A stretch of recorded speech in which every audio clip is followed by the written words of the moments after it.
In Revelation 14, verse 6, we read of 3 messages that God is giving to the world to prepare them for His coming. These messages are especially important to us as Seventh-day Adventists because they characterize the work and the message that we're to give at the end of time.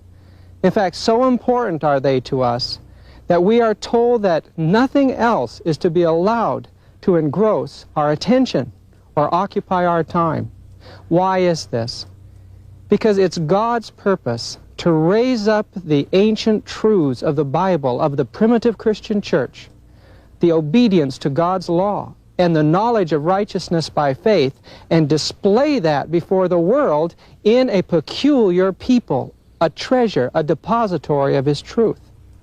This is why it is so important that the Adventist people understand the history of the Sabbath-keeping church and be willing to hold the standard and the banner high before the world. But in the last few generations, we've allowed our standards to be lowered. We're compromising with the world. This is now the time for laymen to take up the work, prayerfully go to our knees, and begin to fill in the vacuum of truth that is being left behind. The same woe that falls upon the unfaithful pastor will also fall upon the layman who does not take up the work. I'd like to show you something.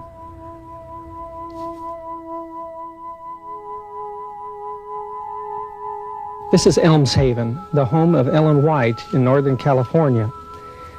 Here, she finally arrived in September 1900 after a stay in Australia. God settled her here because she had to face some of the greatest trials of her life. It was at this time that the church was embroiled in the alpha of apostasy.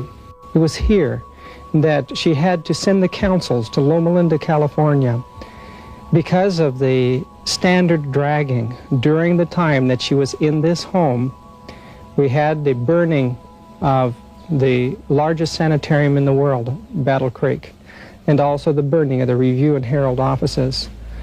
Literally, the church had to pick up and start all over again because of the mistakes that the church had made back then. We're making the same mistakes again today. Not far from here, in 1909, was established one of the colleges that was to put out missionaries all over the world, Pacific Union College in Angwin, California. That college was to continue and be one of the last institutions to close before the coming of Christ.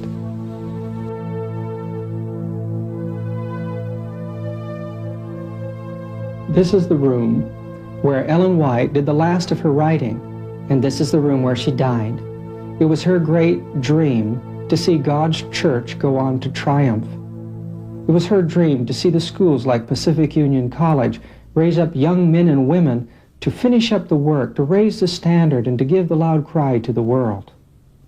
I noticed on the stand beside her writing table this book, Great Controversy. It was here where the last edition of Great Controversy was made. And on page 61, we read of the Church of the Wilderness and the faith that our ancestors had in the Sabbath-keeping truth. Amid the gloom that settled upon the earth during the long period of papal supremacy, the light of truth could not be wholly extinguished. In every age there were witnesses for God, men who cherished faith in Christ as the only mediator between God and man, who held the Bible as the only rule of life, and who hallowed the true Sabbath. How much the world owes to these men, posterity will never know. They were branded as heretics, their motives impugned, their characters maligned, their writings suppressed, misrepresented, or mutilated. Yet they stood firm and from age to age maintained their faith in its purity as sacred heritage for the generations to come. The history of God's people during the ages of darkness that followed upon Rome's supremacy is written in heaven, but they have little place in human records. Few traces of their existence can be found except in the accusation of their persecutors. It was the policy of Rome to obliterate every trace of dissent from her doctrines or decrees. Everything heretical, whether persons or writings, was destroyed. We understand that the church, at the end of time, will rebuild the old waste places and the paths to dwell in. It's the work of our young people and our laymen and our ministry today to restore the old truths, to hold the old history up of the true Sabbath keeping before the world and show the true apostolic faith before the coming of Christ. Revelation chapter 12 gives us symbolism representing the history of God's church. The woman standing upon the moon symbolizes that God's church in all ages stands upon the holy Decalogue, the Ten Commandment law, the reflection of the character of Jesus Christ. The woman is seen first pregnant, representing the church of Israel of the Old Testament. Once the child is born in the story, it represents the Christian church. Notice that it is the same church. God's church in all ages observes the health laws and obedience to all God's command. The Sabbath becomes a special sign of that church. In the symbolism of the story of Revelation 12, we also see a great red dragon. That dragon represents all the powers and rulers and efforts of Satan to destroy God's church on earth. This effort of destruction is symbolized as a dragon spewing water out of its mouth. That water represents the efforts of Satan to completely destroy God's truth by destroying the truth through false doctrines, destroying the truth through changing history, and trying to physically destroy those in whom God dwells, those who obey God's commandments. There are many churches throughout the history of the Christian era where there was only one that could be called the church in the wilderness. The term wilderness represents obscurity, and for 1,260 years, God's true church went into obscurity. It was hidden from the face of society. Today, history books rarely record anything of the other communes outside of the Roman Catholic Church. Thus, we know that the Roman Church could not be the true Church of God, nor the Reformation Church, nor the primitive Christian Church of the Apostles. Their teachings would make up the teachings of a church that is hidden from human view today. The ancient Israelites gained a tremendous boost for their religion when Daniel was honored by Nebuchadnezzar.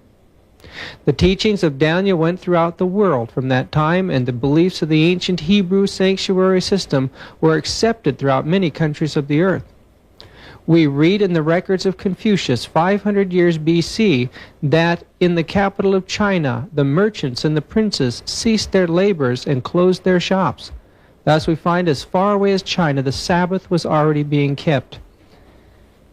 Josephus could say in 70 A.D., as a result of the scattering of the Jews and the influence of Daniel, that there is not any city of the Grecians, nor any of the barbarians, nor any nation whatsoever whither our custom of resting on the seventh day hath not come. The whole world appeared to have been aware of the Jewish faith. Outside the Roman Empire, where persecutions were taking place, we find that the Sabbath was accepted by the vast nations of the world because of the active trade routes that were going from country to country, and the Jewish merchants. We find that Christianity spread very rapidly among these Jews. You see, Jesus had told his disciples that their job was to go first to the lost of the house of Israel. This meant that they would have to scatter throughout the earth, and they would have to go to some of the most remote countries because the Jews were everywhere. Peter became the apostle to Mesopotamia. We understand that in time he made his way to Baghdad or Babylon, and there set up the great Assyrian church. This church kept the Sabbath very much like you and I do as Seventh-day Adventists. They left their fields, and on the seventh day they went to the synagogue in the Judeo-Christian style. This was the true primitive Christian church. They accepted the belief that through Christ they could obey all God's commandments, and they taught the soon return of Jesus. They were Seventh-day Adventists. The hills of Persia and the valleys of the Tigris and Euphrates River re-echoed their songs of praise. They reaped their harvests and paid their tithes. They repaired to their churches on the Sabbath day for the worship of God. What a wonderful thought that throughout the land that was once the center of paganism in the ancient world, we find the Sabbath day and the worship of Jesus Christ. The apostles went to many parts of the world. Thomas made his way down into India There he came in contact with the hardcore Brahmanism of Hinduism and the caste system. But he went there to find the lost of the house of Israel, which were established on the Malabar coast. Because of the tremendous influence of the St. Thomas Christian Church in India, we find that 600 years after the arrival of Thomas, the Brahmins woke up with a start. They saw that the Roman system had been able to create a tremendous counterfeit in the Roman Catholic Church. Wanting to duplicate that movement and regain power for themselves, they developed the legend of Krishna, which duplicated in many ways the story of Jesus Christ. Widespread and enduring was the observance of the seventh-day Sabbath among the believers of the Church of the East and the St. Thomas Christians of India who never were connected with Rome. It also was maintained among those bodies which broke off from Rome after the Council of Chalcedon, namely the Abyssinians, the Jacobites, the Maronites, and the Armenians. The Armenians were the first nation to fully accept Christianity, and they had kept the Sabbath all the way through the centuries. Abyssinia was in the northern part of Ethiopia, which can be seen on the right side of your map. They were in connection with the Coptic Church of Egypt. The Ethiopians were either Jewish already or they were pagans. When the disciples made their way down into Ethiopia, rapidly the Abyssinians accepted the teaching of the Sabbath and Christ. They had largely already been Jews, so they had the Sabbath, but they accepted Christ, and the country largely became Christian. In the last half of that century, St. Ambrose, this would be the 4th and 5th century, of Milan, stated officially that the Abyssinian bishop Mucius had traveled almost everywhere in the country of Syria. For more than 17 centuries, the Abyssinian church continued to sanctify Saturday as holy day of the 4th commandment. When we go to Abyssinia, or Ethiopia today, the Amhara section of the country, we find there many churches, some like this one, completely carved out of solid stone, a holy place and a most holy place, with a reflection of their honor of the early Hebrew sanctuary. Even to this day, the Sabbath is sacredly honored by these people and their priesthood. 3,500 years of Sabbath keeping.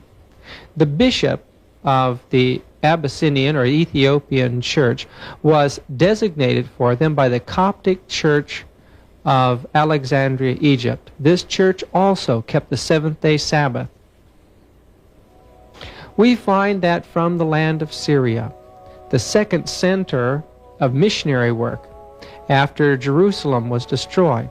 Here where Paul had set up his work for the Gentile world, we find Syrian youth from the educational centers, missionary centers of that part of the world, making their way across the mountains, the valleys, and the deserts of the Orient. These people carried with them what was known as the Syrian Bible, or the received text. This Bible had as wide a circulation in the East as the King James Bible had in the West. No one could stop these young men. They went into every country of the Orient. Syria hosted the highest form of education in the world. These Sabbath-keeping Jewish Christians in the land of Syria had established educational centers that were renowned everywhere.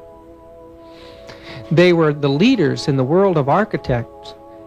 And when Justinian wanted to build the church in Constantinople, he had to send to Antioch for the architects to build one of the most beautiful cities with the largest dome that was ever known. When we look at the cities of the Middle East and see the towers, the archways, the domes, the parapets, the beautiful walls, the ability to fit stone together without mortar, we're seeing the work of the Sabbath-keeping Christians of Syria. When the Jewish Christians fled the Romans at the destruction of Jerusalem, first they went to the city of Pella. From there they continued their migration and their enriching of the cities of Syria all the way up into what is today Turkey and the southern part of old Armenia. There's over 100 of these magnificent cities called the Silent Cities, which lay barren and waste in the desert. No one lives there, and no tourist, or very rarely do tourists ever visit this ancient wonder. But as one looks at these ancient cities, they see a form of architecture and sanitation that was and is superior to many of the buildings in Europe today. When the armies under the Roman Catholic Church forced their way into Constantinople, they were as if they were a bunch of barbarians barging into a world that was far in advance of their own. You see, these Sabbath keepers, or Seventh-day Adventists, that were the educators in the city of Antioch and Edessa and Nisibis, the great centers of education there, were the educators of the Saracens, the rulers of the Ottoman Empire. In the first great wave of Mohammedanism, they protected the Sabbath keepers and brought their educators and teachers with them. Thus, as they took over parts of Europe, they brought with them the high level of education of the Greek Sabbath-keeping people, the Syrian Church. These centers became the foundation of later centers in Europe of education, the foundation of Oxford and Cambridge. Very likely we owe the civilization of the Western world to the faithful Sabbath-keeping men of the past. One such man was a man by the name of Lucian. Lucian, in the 3rd century, was responsible for pulling together the various books of the true Greek Bible, the Bible written by the apostles, and he formed what was called the received text. This Bible was translated into Syrian, it was translated into Latin, and it became the foundation of the Reformation, in that it was the King James Bible, translated later into German and to Dutch and to the various languages of Europe. That Bible is the Bible of the Sabbath-keeping Christians. It is the Seventh-day Adventist Bible. It is the finest manuscript of the Bible ever given and the purest manuscript today. The Syrian Christians, also called Nestorian Christians and Assyrian Christians, Church of the East, also made their way into Turkestan, Mongolia, and Scythia. We find that the Genghis Khan, Kublai Khan, and other of the great Khans married into a line of church leaders, Sabbath-keeping church leaders called Prester John. They named themselves after the name of John, and when Marco Polo passed through Mongolia and other areas of the Orient, he found well-established Sabbath-keeping communities and churches throughout that realm. Evidently, Sabbath-keeping Christianity made its way early into China, and China became one of the largest homes of Sabbath-keeping Christianity. The capital of China in the ancient world was a place called Chang'an, today called Xi'an, China. Today, the greatest archaeological finds of China are in this old capital, cultural capital of China. In AD 781, a famous Chinese monument was inscribed in marble to tell of the growth of Christianity in China at that time. The inscription, consisting of 763 words, was unearthed in 1625 near the city of Chang'an and now stands in the Forest of Tablets, Chang'an. The following extract from the stone shows that the Sabbath was observed. On the 7th day we offer sacrifices after having purified our hearts and received absolution for our sins. This religion, so perfect and so excellent, is difficult to name, but it enlightens darkness by its precepts. There were a large number of Syrian words on that, and although the Jesuit priests and the Mandarins, which discovered the stone in 1625, tried to obliterate it, they didn't understand Syrian, and those words were left on the stone. Thus today we can read that the Sabbath-keeping Christians were the strongest religion in China at that time. Anything that happened in the capital of China was immediately duplicated in the land of Nippon, or Japan. Buddhist priests from all over the Orient were studying in the capital there, and there was an educational center of the Syrian Church. Thus Buddhist priests came in contact with the Sabbath-keeping truths and adopted the teaching of a Redeemer and of a second coming. These teachings made their way to Japan, especially through a great scholar by the name of Kubodayashi. He had studied in Chang'an, China, and later when he was buried, he had a duplication of that monument stone found outside Chang'an, put over his grave at the mausoleum of Kubodashi on Mount Koyo, Japan. Thus we know that the gospel spread all through the Orient. It went everywhere. Certainly the apostles in their time had laid a foundation for this, and Paul could say, before the destruction of Jerusalem, that we've preached the gospel to every creature under heaven. As rapidly as the gospel spread to the east, it also spread to the west.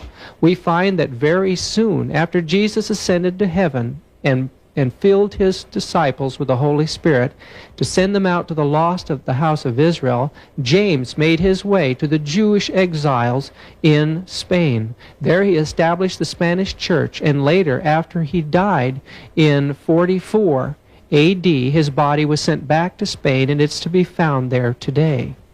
Canon 26 of the Council of Elvira reveals that the Church of Spain at that time kept Saturday, the seventh day, as to fasting every Sabbath, resolved that the error be corrected of fasting every Sabbath. This resolution of the Council is in direct opposition to the policy of the Church of Rome, had inaugurated that of commanding Sabbath as a fast day in order to humiliate it and to make it repugnant to the people. Even northeastern Europe early received the Sabbath. The patron saint of Russia is Andrew. Andrew and other disciples, 5 of them all together, made their way into Scythia, and there they established a magnificent Christian faith in Russia. Sabbath keeping was found all over Russia at one time. There around the Black Sea was another group of people called the Goths. The Goths were pagans.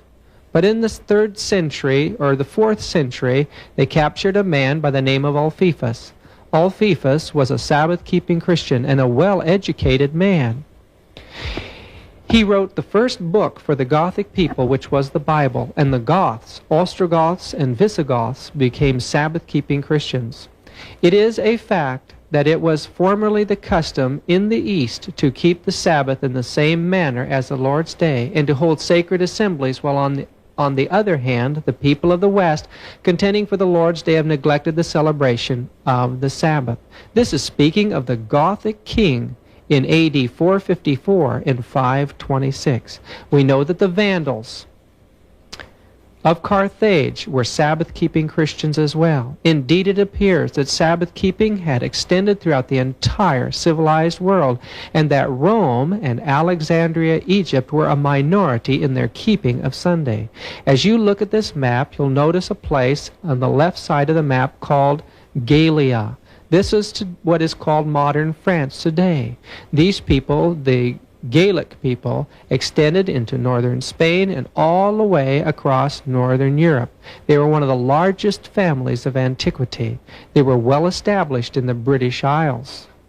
The Gaelic people, or the Celtic people, were a race of powerful people that were very warlike, and few nations could stand against them.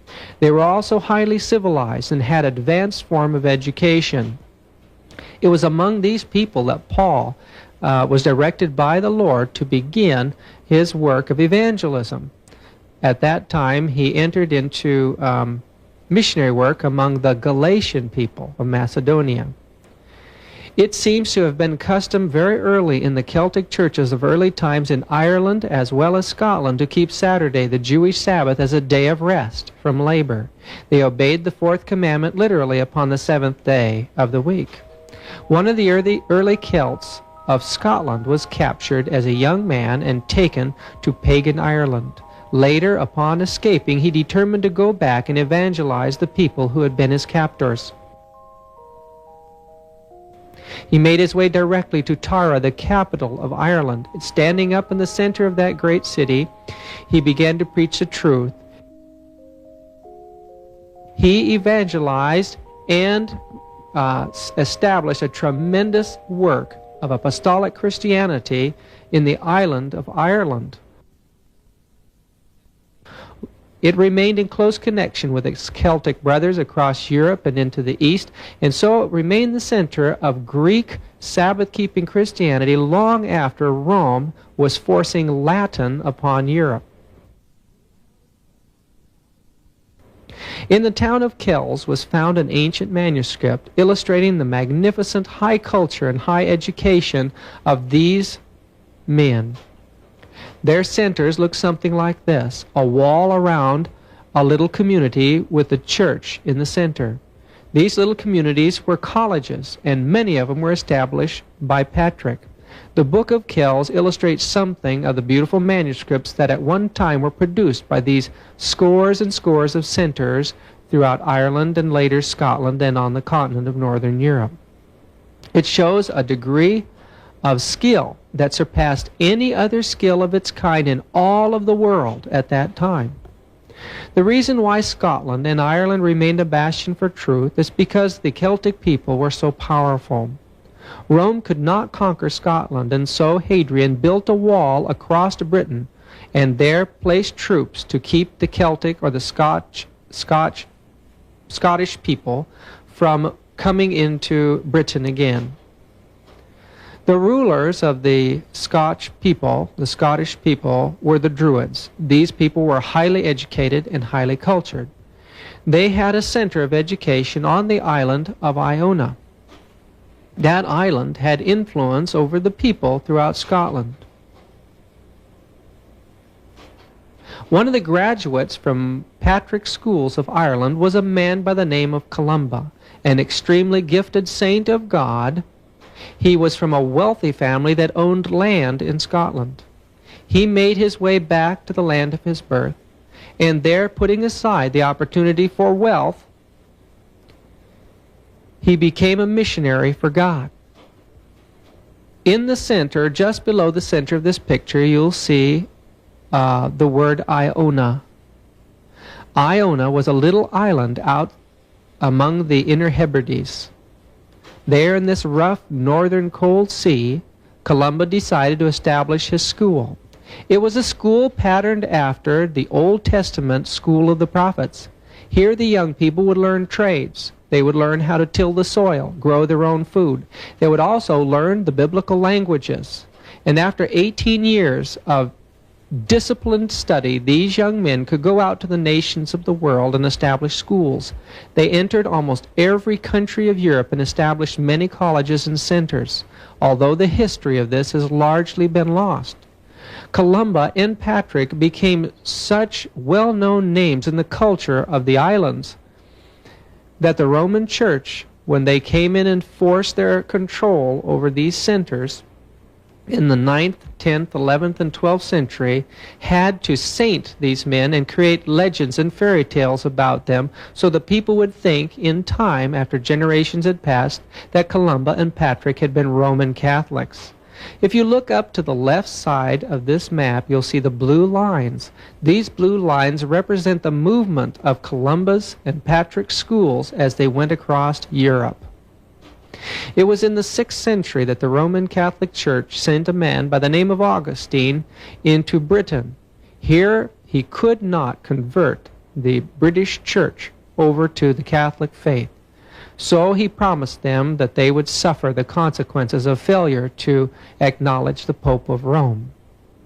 But in spite of all that he could do in converting the pagans and using them to butcher and harass the Sabbath-keeping Christians, they continued strong for another 200 years. If you look at this map, which represents the years 600 to 1000 AD, notice in the upper left-hand corner that Ireland is still completely blue. Scotland is still completely blue, indicating that it's still strongly the Irish-Scottish Church, the Sabbath-keeping Celts. But also notice to the left side of the map of Britain, you'll find an area that's all blue as well. That land was the land of Wales. You see, the Roman Church worked with the pagans that were coming into the country, the Anglo-Saxons and the Danes and the Norsemen, and used them to systematically destroy the Celtic Sabbath-keeping Christians. But one area of Britain remained faithful, and that area was the area of Wales. For years it was protected by a powerful king, a king by the name of King Arthur. Yes, King Arthur was a Sabbath keeper, and beside him was a pastor of the Celtic Church. Although the Roman Church has tried desperately to put the real legend, the real history of King Arthur into mystical legend, the facts of history bring out that the Welsh people maintained the Sabbath-keeping truth and that every inch of that land that was won by the Roman Catholic Church was won only through terrible bloody battles, as these people wanted to preserve the truth for later generations. In the 3rd century, Vigilantius decided not to follow the allegorizing paganized Christianity that was coming into Rome and Alexandria, Egypt, and in Palestine. He broke free from it, and entering into the ancient valleys of northern Italy and southern France, there he established a vast organization of missionary work among the Latin people, who had a copy of the received text called the Itala Bible, or the early Latin Bible, not the Vulgate, which is a corrupt translation. These people, called the people of the valleys, or the Valdenses, continued their missionary work throughout Europe for many, many, many years. They became one of the strongest branches of the Church of the Wilderness. Later, a man by the name of Columbanus made his way from the schools of Patrick and Columba across Europe to Bobbio in northern Italy. If you follow the blue lines down across the Frankish kingdom, you see the name of Columba, and later it ends up in a town called Bobbio in the lower right-hand corner of the map. This little town was in the high reaches of a valley called Angragna. It was almost inaccessible there, and here he established his school. He was enemy number 1 of the Roman Catholic Church, and they longed to destroy him. This is the valley of Torre Pellice in the Waldense valleys. Of Bobbio it is written, here the nucleus of what was to be the most celebrated library in Italy was formed by the manuscripts which Columban had brought from Ireland, and the treaties of which he himself was the author. The fame of Bobbio reached the shores of Ireland, and the memory of Columban was dear to the hearts of his countrymen. A 10th century catalogue published by Muratori shows that at that period every branch of knowledge, divine and human, was represented in this library. Bobbio became such an evangelical training center that later the Roman Catholic Church followed the same procedure with Columbanus as she did with Patrick and Columba. She finally claimed him as one of her own. She sainted him. Columbanus did not live much more than a year after he had finished the work at Bobbio. Though there was widespread grief at his impending death, there were no regrets in his own heart. He could look back on the more than 30 years of arduous labors and recognize that he had made an indelible impress upon the Franks, Germans, Suevi, Swabians, Swiss, and Lombards. He willingly laid down the work for which God had appointed him. He finished his work in 615, being at that time some 72 years of age. His body was buried beneath the altar of the church, and to this day his remains are kept in the crypt of the church at Bobbio. About 25 extant manuscripts are purported to be his writings. We read that in the 6th century that throughout the entire world the Sabbath was the day of worship. For although almost all the churches throughout the world celebrate the sacred mysteries, the Lord's Supper on the Sabbath of every week, yet the Christians of Alexandria and at Rome, on account of some ancient tradition, refuse to do this. Ambrose was a celebrated bishop of Milan. Milan was a land that had never conceded to Rome. Ambrose, a celebrated bishop of Milan, said that when he was in Milan he observed Saturday, but when in Rome observed Sunday. This gave rise to the proverb, when you are in Rome, do as the Romans do. It wasn't for years later that Rome forced, through the force of arms, Milan and Lombardy to accept the Roman Catholic Church. In Eastern Europe, Pope Nicholas I in the 9th century sent the ruling prince of Bulgaria a long document saying in it that one is to cease from work on Sunday, but not on the Sabbath. The head of the Greek church, offended at the interference of the papacy, declared the Pope excommunicated. The battle went on for years. We read from the Council of Frau, Italy, 791. We command all Christians to observe the Lord's Day, to be held not in honor of the past Sabbath, but on account of that holy night of the first of the week called the Lord's Day. When speaking of that Sabbath which the Jews observed, the last day of the week, and which also our peasants observe, and so on. So even in the 8th century and probably early 9th century, many of the peasants in Rome itself were still keeping the seventh-day Sabbath as the old Latin Church did before the apostasy of Rome. And yet Rome gained tremendous power and prestige as a state religion at the time of Justinian. Justinian conquered the Sabbath-keeping Vandals and conquered areas of Europe that had been lost because of previous wars. Justinian also gave special privileges to the Bishop of Rome and announced in 538 that he was the bishop of the whole Christian world. The armies of Rome stood behind Justinian, and at that time he made a decree that all Christians within the empire had only 3 months to convert to the Roman Catholic faith. This caused a tremendous migration out of the Roman world. Many families were ruthlessly slaughtered and their belongings stolen from them. It was in 538 then that the church disappeared into the mists of the wilderness and continued to worship the truth in remote areas of the world. The Roman Church tried desperately to wipe out all records of the Sabbath-keeping Christians, just as the pagan Egyptian kings, upon coming to the throne, tried to wipe out the names of all the other kings and histories of the past, to make it appear that he alone was the sole king. Often they falsified the lengths of the time that they were the king and created fantastically long periods of rulership. The same was done in Assyria and other areas of the world. Truly the Roman Church was pagan, and it was going to destroy everything that stood in its way. It was Innocent III in the 12th century that established the terrible Inquisition that butchered and tortured anyone that disagreed with Rome for hundreds of years. That was the beginning of the end for those areas that had continued faithfully to keep the truth alive in Europe. One of the greatest means of destroying the church in the wilderness was the rising of a man by the name of Tamerlane, a fanatical Muslim. He destroyed Christians in the East by the millions. He destroyed their churches and their lands. And it was almost impossible to regain their holdings after this slaughter took place, except that through the Spirit of God they could. But one thing happened that ensured the death of the church in the wilderness in the East, and that was the coming of the Jesuits with the armadas of Portugal and Spain.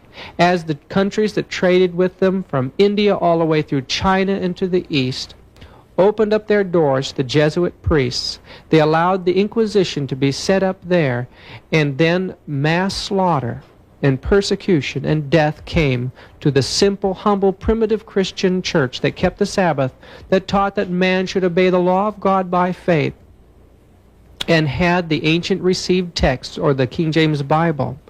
These people paid for it with their lives. They tried to preserve the faith for you and I today. One of the most magnificent records of history is that of the Waldensian Christians.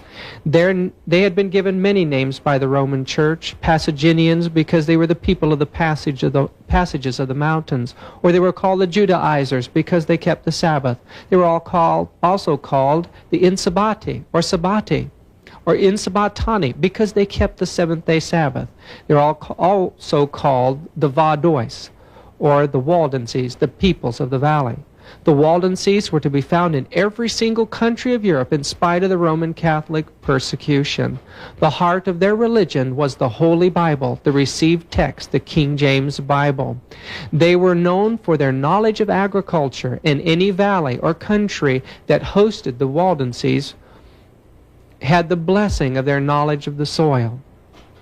The mountainsides throughout their valleys are terraced with good water systems and excellent soil.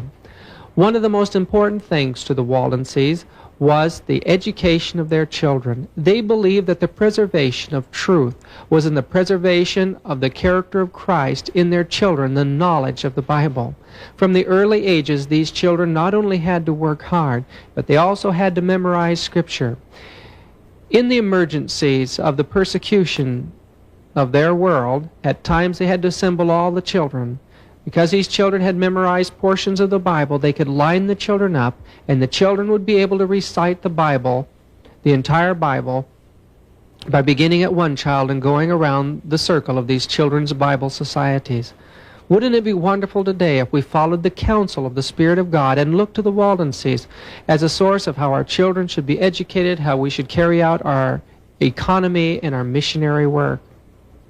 The children that were raised with such character and strength often were able to be kidnapped from their parents and maintain the faith in spite of the persecution. Some of these children were sent off to other schools and universities, and there they spread the truth in other lands. At the heart of the Waldensian valleys is a place called the Pra del Tor, at the head of at the end of the Valley of Angragna. Here, in this almost inaccessible area, the barbs, or the pastors of the Waldensian church, were educated. The term barb means uncle and shows the close family relationship between the pastor and the people of those valleys. These men were highly educated. They studied for many years. And then before they could be ordained, they had to go out and have actual experience in the field. A young pastoral student would go with an experienced pastor, and there they would do their missionary work. Often they would pose as itinerant merchantmen. They would aim at the wealthy, educated classes, believing that once these were converted, they would influence many others. They would spread their wares before these people, and among their wares they would have pages copied from the Bible. Upon reading these to these people, many of these people took their stand for the primitive Christian truth. We read that the Waldenses, as they were ancient, were also numerous. Vignier, from other historians, gives a high idea of their populousness. The Waldenses, says the author, multiplied wonderfully in France as well as other countries of Christendom. They had many patrons in Germany, France, Italy, and especially in Lombardy, notwithstanding the papal exertions for their extirpation. This sect, says Nangus, was infinite in number, appeared, says Renarius, in nearly every country, multiplied, says Sandarus, through all the lands, infected, says Caesarius, 1,000 cities, and spread their contagion, says Ciconius, through almost the whole Latin world. Scarcely any region, says Gretzer, remained free and untainted from this pestilence. The Waldensians, says Popliner, spread not only through France, but also through nearly all the European coasts, and appeared in Gaul, Spain, England, Scotland, Italy, Germany, Bohemia, Saxony, Poland, and Lithuania. Matthew Paris represents this people as spread through Bulgaria, Croatia, Dalmatia, Spain, and Germany. Their number, according to Benedict, was prodigious in France, England, Piedmont, Sicily, Calabria, Poland, Bohemia, Saxony, Pomerania, Germany, Livonia, Sarmatia, Constantinople, Philadelphia, and Bulgaria. Certainly far vaster than we'd ever realized before. But unfortunately, many of their books were lost during the persecutions of the 17th century, and only those books and ancient documents sent to the libraries of Cambridge and Geneva by Pastor Lager were preserved. The papists took care after every persecution to destroy as much of the Waldensian literature as possible. Many of the barbs were learned men and well-versed in the languages of science of Scripture. A knowledge of the Bible was a distinctive feature of the ancient as well as the modern Vaudois. The Roman Church's main assault against the Vaudois, as the flood of the waters of the dragon spread out across Europe, was to create a false history concerning them. They taught that the Waldenses were named after this man, a Roman Catholic originally, that wanted to start an order in the Catholic Church called the Poor of Lions. He was called Waldo. And although he made contact with the Waldensians, certainly their name was used for them long before he came into existence. But the Roman Church also taught that these people met at night in black Sabbaths and there performed witchcraft rites. Many of the teachings that exist today of witchcraft were formed by the Catholic Church in the Inquisition, forcing false confessions out of people that were suffering underneath their hands. The slaughter continued for over 400 years, and by the 15th century there was largely silence over the valleys of the Waldenses. But God had intended that the light should not go out, but that the truth should be passed on to the generations that you and I live in today. These people suffered terribly. They never knew whether they'd see loved ones again. In one of the drawings of one of the caves of the Waldenses, we see a picture of soldiers taking the women away. We see one of the pastors being grabbed roughly by a soldier to be put to death, and the entire scene is being directed by a Roman Catholic priest. The children are being taken from the parents. This cave is found near Torre Pellice, north of the Piedmont Valley. Here 400 Waldenses met with their children and worshiped God beneath the earth so that they could maintain their freedom to worship as the Spirit of God directed. There is not a valley of the Waldenses that did not have its martyrs, did not have its village where scores of people lost their lives. It took 100, or they say 20, of the papal soldiers to take one Waldenses because of God's protection throughout those years. By the 15th century, there was largely silence throughout the valleys as they had made many compromises and had lost the Sabbath day, as well as other of the ancient truths.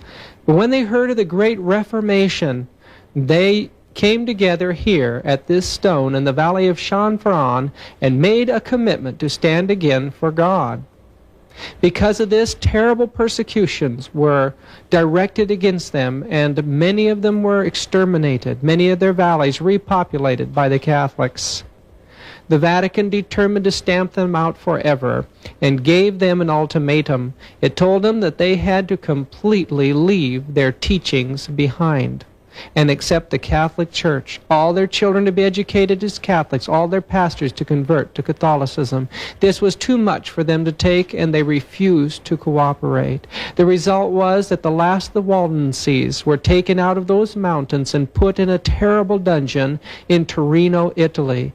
Here they were kept packed together as the slaves had been kept in the slave ships because of the diseases that broke out and the terrible starvation that took place there. 14,000 of them went in, but only 5,000 of them crawled out. This was the end of the ancient history of the Waldensian people, or so the Roman Church thought. They came under tremendous pressure from the Reformation countries of Europe to release the Waldenses into the care of the Reformers.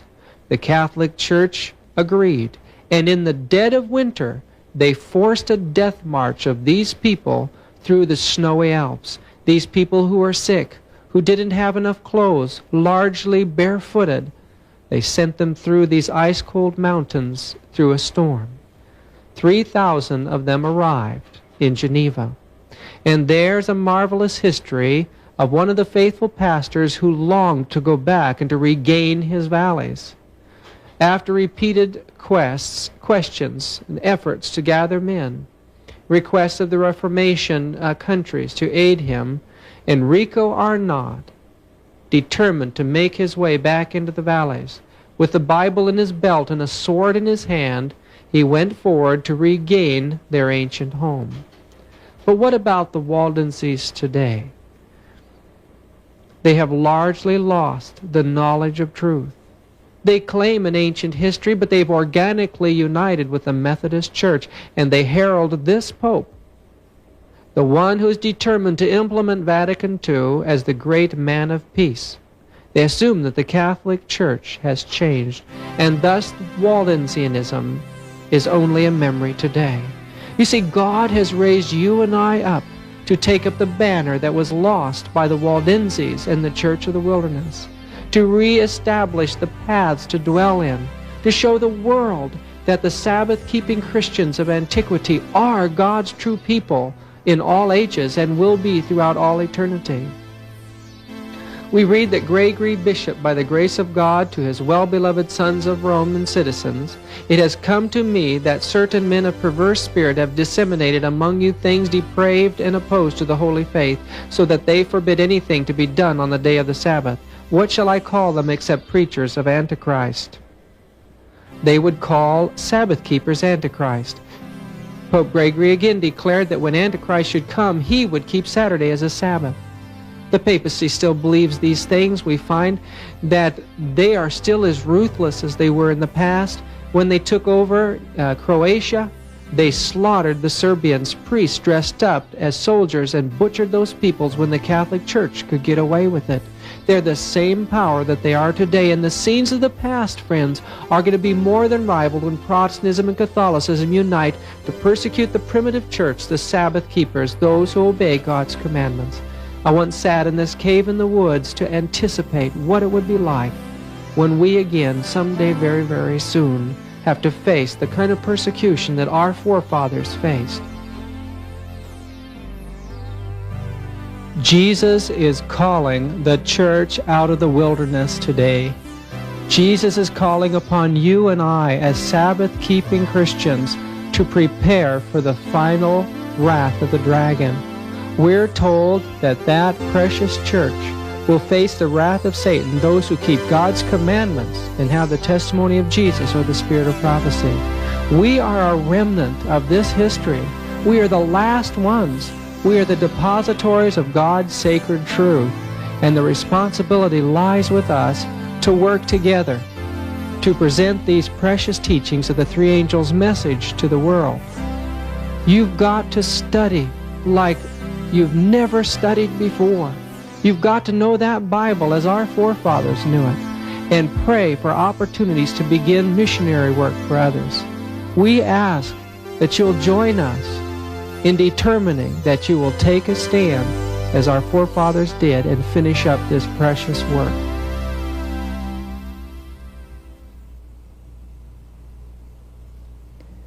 Our heritage as Adventists is a wonderful thing.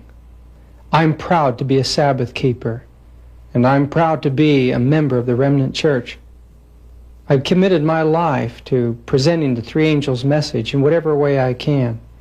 I make a living by painting biblical scenes, and prayerfully we're building up a small audiovisual center here. The first major project that we want to embark upon is a project to bring to life on video the ancient history of Sabbath keeping from the time of the apostles, and to prove that the Seventh-day Adventist faith is the oldest Christian religion on earth. You know, at one time in our church history, our pioneers understood this history of the Sabbath. J.N. Andrews wrote a book called The History of the Sabbath that went through 5 editions. It's a magnificent volume, and it describes Sabbath keeping from apostolic times taking place in every part of the world. In 1944, another wonderful book came out. It was called Facts of Faith.